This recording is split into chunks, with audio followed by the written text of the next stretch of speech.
गुरुजी राधे राधे जी। गांव में कहते हैं कि लड्डू गोपाल को घर में नहीं रखना चाहिए मेरे यहाँ। फिर गांव के लोगों के हिसाब से घर में किसको रखना चाहिए?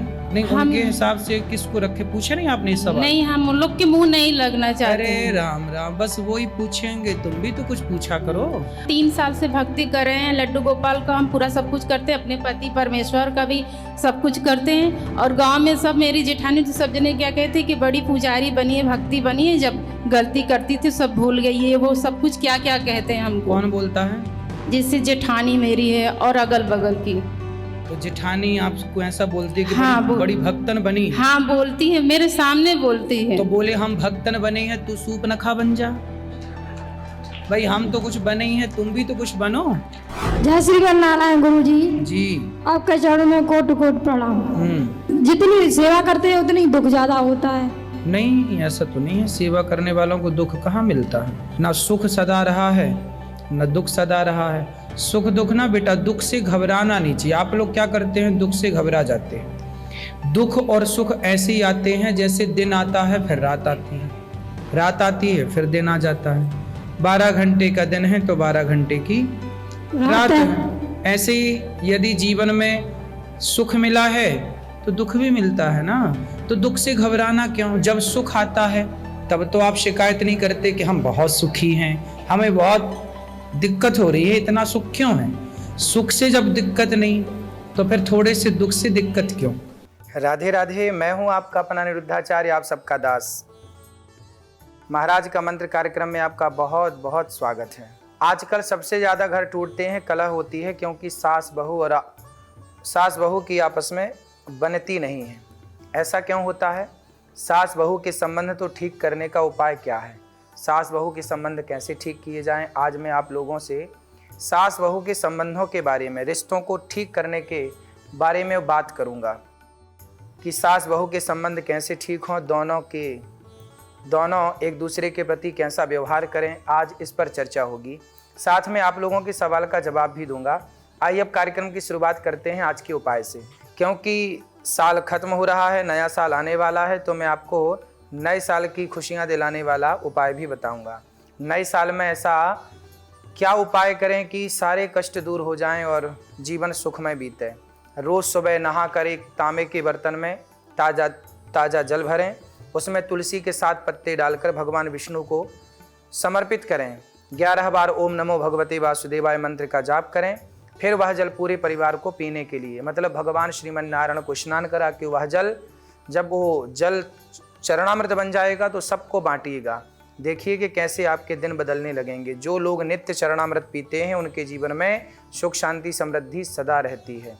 घर में पूजा के स्थान पर अखंड ज्योत जलाकर रखनी चाहिए, इसे बुझने ना दें। समय समय पर घी या तेल, जो भी आप चाहें, जिस चीज़ का तेल या घी का दीपक जलाना चाहें उसमें तेल डालते रहें और घी डालते रहें, बत्ती ठीक रखें।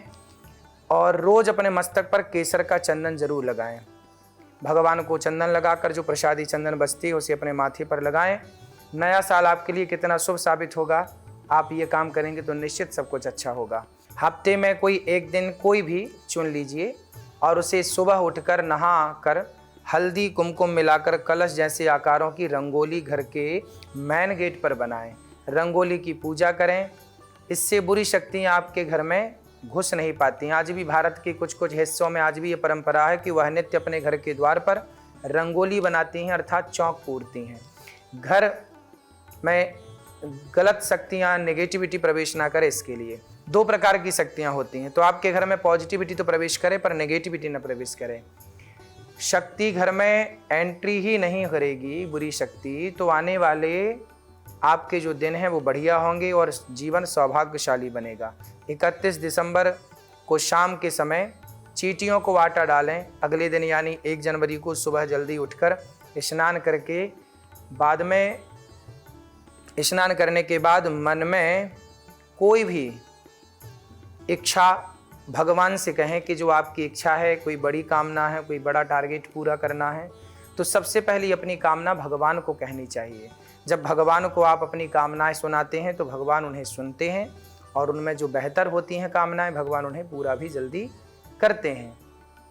एक कलावा लें और 7 बार गायत्री का मंत्र पढ़ते हुए अलग अलग 7 गांठ बनाकर उसे गले में धारण करें और फिर अगले वीरवार को नए कलावे पर गांठ लगाएं और पीपल पर चढ़ा दें।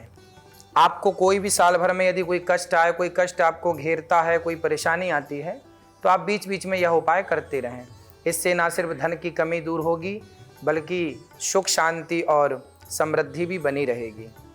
घर की किसी भी दिशा में फिटकरी का कुछ टुकड़ा सभी कमरे में और काम करने वाली जगह पर रखने से कई तरह के दोष मिट जाते हैं, अपने आप सारे दोष समाप्त हो जाते हैं। आपका अगला साल बहुत सुकून से बीतेगा, सुखमय बीतेगा, आनंद से बीतेगा। बात करेंगे आज के भविष्य की। हम सबकी इच्छा होती है कि हम कभी न कभी गंगा जी में डुबकी लगाएं, लेकिन गंगा जी के डुबकी लगाने पर क्या हमारे पाप नष्ट होंगे, क्या हमारे जीवन में सुख बढ़ेगा?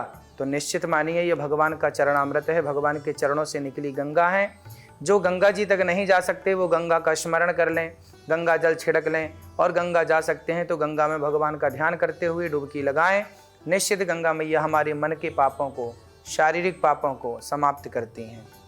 ठीक है, घर के आसपास नदी है, तालाब है, उसमें भी आप गंगा मैया का ध्यान करते हुए स्नान करते हैं तो गंगा स्नान करने का ही आपको फल प्राप्त होता है।